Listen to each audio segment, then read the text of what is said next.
My name is James Surls. I've lived here in this valley with my family for 15 years, between a town called Carbondale and Basalt. I live up in Missouri Heights, and I consider myself as living in Carbondale. That's where we go to eat, buy groceries. That is our town. Our kids went to CRMS. If you take a sense of place and you take the best of it, what does it have to offer? If Carbondale wasn't there, you still would have Cypress. You still would have McClure, Passes and the vistas, Daly and Capitol looming off on the horizon. That's the part that I love.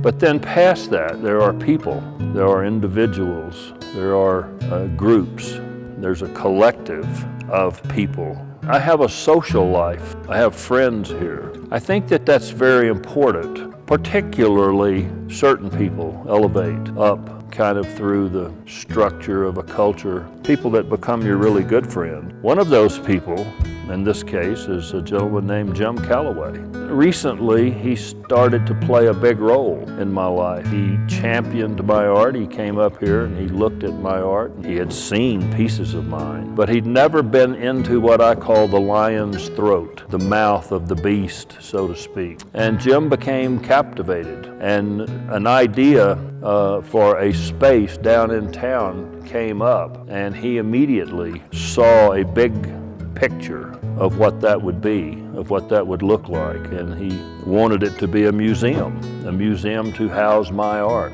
So I'm excited about it. To build a museum, I mean, the question is where do you build it? Where do you put it? How big is it? What does it do? What's its purpose? What's its function? How will it interface with the community? The reason he wants it in Carbondale is because he loves Carbondale.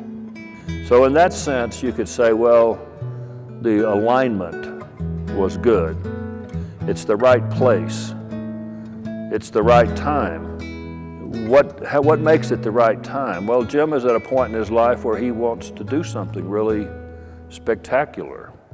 So he's looking for a phenomenon to do. So it's the right time to build this museum. I know how to make it function. A museum has to be a working museum, a museum that's still parlaying, if you will, what it has as a reality into the future in the next 10 years, 20 years, 30 years, 40 years. It's going to take some serious commitment. It's not an easy thing to do.